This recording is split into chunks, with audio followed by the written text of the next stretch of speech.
तो चलिए आज यहाँ पर 5 जुलाई को यूएसए से सुबह के 11:30 बजे और आपके यहाँ 9 बजे हैं, अपनी जर्नी मैं शेयर करती हूँ। अभी तो मैं आई हूँ और आते ही मेरे सत्संग स्टार्ट हो गए। तो मैं आपको यही बता रही थी कि सत्संग सुनने से गुरु जी महाराज पे विश्वास बढ़ता है, आत्मविश्वास बढ़ता है, स्ट्रेंथ मिलती है। सत्संग तो जिसके होते हैं वो तो उसके होते हैं कि वो उसके साथ क्या क्या ब्लेसिंग्स गुरुजी ने करी हैं, पर जब हम किसी को सुनाते हैं ना तो उसको भी ब्लेसिंग मिलती है संगत जी, और उसका भी विश्वास बढ़ता है। और कहते हैं कि बड़े ही दुख हैं इस दुनिया में, इतने परेशानियां हैं, लोग इतने दुखों से जूझ रहे हैं, तो कहीं कोई हंसता मुस्कुराता चेहरा दिखाई दे जाए और वो आपको अपने सत्संग से, अपनी ब्लेसिंग से सराबोर कर दे, आपको भाव विभोर कर दे और आपका विश्वास और बढ़ जाए, जो कि कभी डगमगा रहा था, टूट रहा था। कहते हैं ना, कभी कभी हमारा जब कोई काम नहीं होता तो हमारे विश्वास थोड़ा डगमगा जाता है।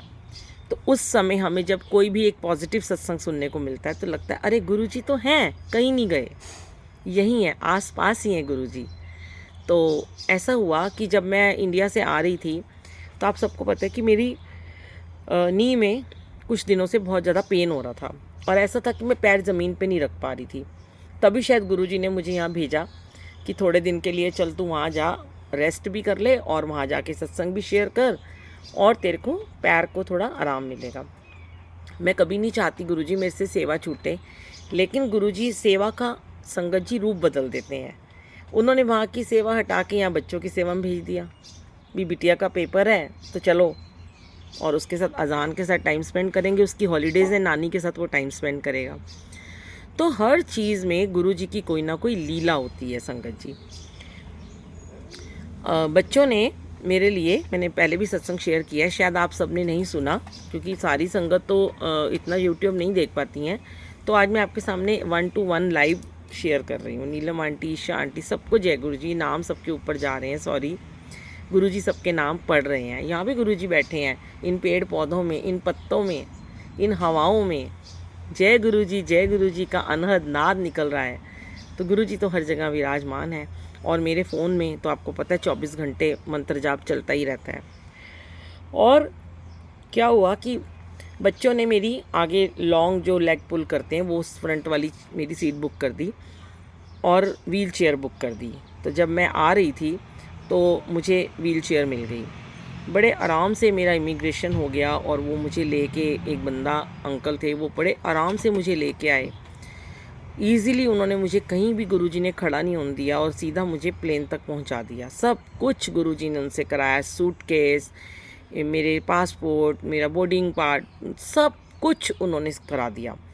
उसके बाद मैं प्लेन में जब बैठी तो इस बार मेरी फ़्लाइट भी सिर्फ 13 घंटे की थी, जो कि जब भी मैं जाती हूँ तो मेरी 19 घंटे 24 घंटे ऐसे फ़्लाइट हुई है पहले। अब इस बार 13 घंटे की फ़्लाइट थी और मेरे को आगे बड़ी अच्छी जगह मिल गई और मेरे साथ में एक बच्चा बैठ गया, लड़का था यंग, मेरे बेटे जितना, रोहन उसका नाम था, हैदराबाद का, वो यूएस में जॉब करता है। वो लगा रहा अपनी बातें करने, हनुमान जी का भगत था, मैं गुरु जी की बातें कर रही हूँ, मैं उसको वीडियोस दिखा रही हूँ और बड़ा अच्छा कनेक्शन हो गया गुरु जी के साथ उस लड़के का। उसको मैंने पर्स में से गोल राउंड सर्कल वाली ब्लेसिंग ऑलवेज गुरु जी वुडन की फ्रिज पे लगाने वाली, वो मैंने उसको गुरु जी ने मेरे से दिलवाई। उसने मुझे बड़ा थैंक यू बोला, उसने मुझे अपना पिल्लो भी दे दिया और फिर मैंने ज़मीन के ऊपर थोड़ी देर में बेडशीट बिछा के लेट गई। तो एयर होस्टेस आई तो कहने लगी, मैम आप यहाँ मत बैठो, पीछे जाके बैठ जाओ, वहाँ पे 3 चेयर खाली है, वहाँ लेट जाओ, वो केबिन क्रू की सीट है। देखो गुरुजी वहाँ भी साथ साथ चल रहे थे और उन्होंने मुझे पीछे भेज दिया। फिर जब लंच आया तो मैं उठी तो मैं लंच वगैरह आगे आके किया हमने, तो मेरे कान का एक ईयरिंग गिर गया पीछे का, बड़ा मेरा फेवरेट ईयरिंग था गोल्डन कलर का। मैं ढूंढने लगी तो एयर होस्टेस एक आई, कहती क्या ढूंढ रहे हो मैम? मैंने कहा मेरा ईयरिंग। अच्छा, ईशा आंटी को याद है, उन्होंने मेरा सत्संग सुना है शायद। Okay, thank you Isha aunty. तो उन्होंने कहा कि मैं ढूंढ दूँगी। वो फिर वापस आई, कहने लगी मैं वसंत कुंज में रहती हूँ, आप मुझे, मैं आंटी अपना नंबर दे दो, मिल गया तो मैं आपको मैसेज कर दूँगी। देखो, फिर मैंने उसको नंबर दिया, वो मुझे कहने लगी, मैंने कहा मेरा ऐसे ऐसे चैनल है। तो उसने कहा गुरुजी का? मैंने कहा हाँ। तो कहती है मैं ना पानी लाना भूल गई हूँ बाहर। तो वो मुझे कहती है कि ना आंटी जय गुरु जी। मैंने कहा जय गुरु जी। मैंने कहा मैं आपको ब्लेसिंग दूँ? कहती हाँ हाँ, कौन नहीं लेना चाहेगा ब्लेसिंग। मैंने सूटकेस खोला और उसमें लंबी वुडन की ब्लेसिंग्स जो मैंने अमृतसर से बनवाई थी आंटी से, रश्मि आंटी से, यहाँ संगत को देने के लिए 8-10 थी वो मेरे पास। मैंने वो निकाली, मैंने उसको दी। तो मैंने बोला मैं सबको दे दूँ? तो उसने बोला आप दे दो। मैंने सारी एयर होस्टेस को दी, केबिन क्रू को भी दी। जैसे ये वुडन का है वो इतना लंबा था और बड़ा ही सुंदर था। ओम नमः शिवाय का जाप था, दोनों तरफ गुरुजी की पिक्चर बनी हुई थी, इसे वुडन का ही था। उसके बाद मैंने वो दे दी उनको और 7 लोगों को गुरुजी ने ब्लेसिंग दिलाई। अब मैं बड़ी खुश हो गई कि यहाँ भी चलो मेरा सत्संग हो गया। फिर उसके बाद जब हम जाने लगे एंड में, तो एक लड़की सामने बैठी थी बड़ी प्यारी। मैंने उसको कहा आपको नहीं मिली ब्लेसिंग? कहती नहीं। मैंने कहा अच्छा अभी मैं देती हूँ। फिर सूटकेस खोला, उतरने से पहले वो आई, कहती है क्या दे रहे थे? मैंने कहा ये ब्लेसिंग। कहती थैंक यू। देखो गुरुजी ने कितना प्यार, उन्होंने सब ने इतने प्यार से ब्लेसिंग दी। बाहर निकली, बाहर व्हीलचेयर खड़ी हुई थी, एक आंटी थी इंडियन, वो व्हीलचेयर लेके खड़ी थी और वो मुझे लेके कहती आप चिंता मत करो, आपका सूटकेस भी मुझे दे दो छोटा वाला, सब आपका सामान पहुंच जाएगा, चलो। लेके चल गई। अब उसके बाद जब हम लाइन में लगे हुए थे तो सारी एयर होस्टेस वहाँ से जा रही थी, 4-5-6 सारी। और उन्होंने जब मुझे देखा तो मुझे कहती हैं bye aunty, bye, love you, जय गुरुजी करके वो चली गई। सब लोग मुझे देखने लगे कि ये जय गुरुजी कैसे बोल रहे हैं। मुझे इतनी खुशी हुई, मैंने कहा लो जी, यूएस के एयरपोर्ट पे भी जय गुरुजी हो गया। अब हम जब घर आए तो बच्चे आए लेने के लिए, तो मेरा नाती खड़ा हुआ था उसमें अपनी स्टॉलर में गौरव के साथ में, और मैंने जाते ही उसको हग किया। मैंने उसको उसका गिफ्ट दिया, बड़ा सुंदर सा एक वाटरमेलन वाला पिल्लो था। वो इतना खुश हो गया, उसने मुझे 3-4 किसेस करी और मैंने बोला नानी, तो उसने बोला नानी नानी नानी। बस मुझे तो पूरा जहान ही मिल गया, मुझे तो जन्नत ही मिल गई। मैंने कहा वाह वाह गुरुजी, शुक्राना गुरुजी। हम घर आए, इतना ब्यूटीफुल इन्होंने घर बनाया बच्चों ने, मैं भी आपको दिखाऊंगी सारा। मेरा रूम बड़ा सुंदर डेकोरेट बच्चों ने किया हुआ था। गुरुजी बहुत मेहर करें, कृपा करें, इतना प्यार करते हैं बच्चे। बहुत अच्छे से हम आए, बट यहाँ परीक्षा स्टार्ट हो गई। एक दिन पहले पानी नहीं था और उस दिन लाइट चली गई। अब पूरा दिन लाइट नहीं तो पानी भी नहीं। यहाँ पे बड़ी प्रॉब्लम होती है, पानी तो कोई स्टोर करता नहीं है, वॉशरूम भी ना जा पाएँ। अब हम शाम को होटल में चले गए। एक दिन पूरा दिन, अगले दिन तक हम होटल में रहे और उसके बाद नेक्स्ट डे पानी आया। अब जब मैं वापस आई तो कल यहाँ पर, परसों गुरु पूर्णिमा थी, वहाँ पर भी थी। तो अब सुनिएगा आगे का सत्संग, ब्यूटीफुल सत्संग, और भी शेयर कर रही हूँ मैं आपसे। मेरे तो यहाँ पे रोज़ सत्संग हो रहे हैं संगत जी। तो मैंने गौरव को बोला गौरव आज मंडे है, हम एडिसन मंदिर चलेंगे। पहले आते ही, एयरपोर्ट से आते ही गौरव मुझे, काजल और गौरव अजान मुझे एडिसन मंदिर ले गए और एडिसन मंदिर बंद था। बाहर से मत्था टेका, वापस आ गई। मेरे मन में पता नहीं क्यों इस बार भाव आ रहा था कि मैं सोमरसेट मंदिर ज़रूर जाऊंगी, जो कि मैं पहले नहीं गई थी। और एडिसन मंदिर के लिए मैंने अब गौरव को बोला कि मंडे को आज मुझे ले जाना, गुरु पूर्णिमा है। उसने कहा हाँ मैं आपको ले जाऊँगा मम्मी। शाम होने वाली थी, इतने में एक ईश्वर अंकल हैं जो एडिसन मंदिर में थे, वो सोमरसेट मंदिर में सेवा करते हैं। उनको पता था मैं आ रही हूँ। उनका मुझे दोपहर में ही फ़ोन आ गया कि आप कब आओगे हमारे मंदिर में, ये आज लस्सी आंटी आ रही हैं। जबकि लस्सी आंटी ने, आपको पता है, महासमाधि पे हमारे घर आना था, तो उनको यूएस आना पड़ गया। उन्होंने मुझे कहा मैं आपको आंटी 3 तारीख को यूएस में मिलूँगी। तो यहाँ पे लस्सी आंटी का सत्संग था। तो मैंने बोला कि मैं देखती हूँ मैं कैसे आ सकती हूँ। तो उन्होंने कहा मैं ना आरती कपूर आंटी को आपका नंबर देता हूँ, वो आपको कॉल करेंगी। आरती कपूर आंटी का बहुत ही ब्यूटीफुल मैसेज आया मुझे। पहले उन्होंने कॉल किया, मैंने नहीं देखा, वॉइस मैसेज आया कि आंटी इतना अच्छा, उन्होंने बोला कि हम आपका यहाँ पे ग्रैंड वेलकम करते हैं यूएस में, आप सोमरसेट मंदिर में आओ, सत्संग शेयर करो, बताओ आप कब आ सकते हो।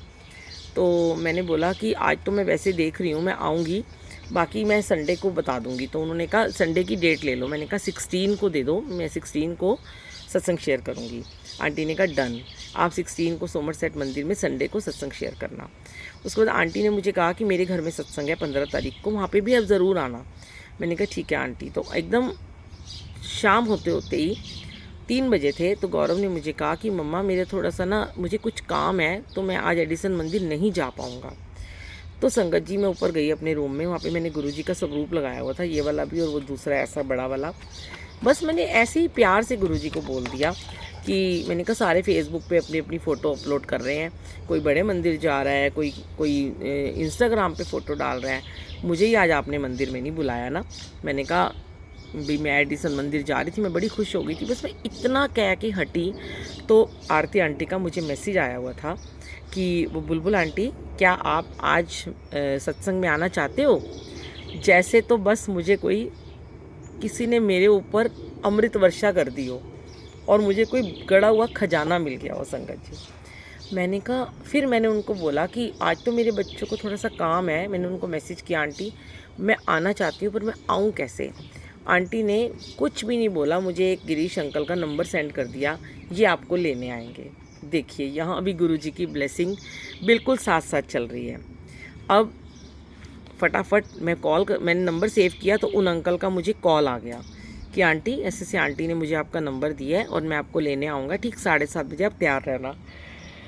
मैंने अपनी बेटी को बोला तो उसने कहा कि मम्मी कोई बात नहीं, आप चले जाओ, आज गौरव थोड़ा सा उसको कोई काम पड़ गया, वर्किंग है वो, तो देखो आपको वहाँ जाने के लिए गुरुजी ने बुला लिया। मैं इतनी खुश थी, मैं शो नहीं कर रही थी किसी को, मुझे ये लग रहा था कि गुरुजी कैसे मेरे दिल की बात को जानते हैं कि तू क्यों तड़प रही है, तू बड़े मंदिर नहीं आ सकती। और मैंने इंस्टाग्राम खोले तो मुझे मैसेज आ रहा था कि मैं तुम्हारे आसपास ही हूँ, मैं तुमसे दूर कब हूँ, अगर तुम मंदिर नहीं आ सकते पर मैं तुम्हारे पास हूँ। तो देखो फूलों की तरह वो अंकल लेने के लिए आए और मैं जो दुपट्टा गुरुजी को एडिसन मंदिर में पहनाने के लिए लेके आई थी वो मेरे से गुरुजी ने सोमरसेट मंदिर में आरती आंटी को दिलवाया, उनको ब्लेसिंग्स दिलवाई।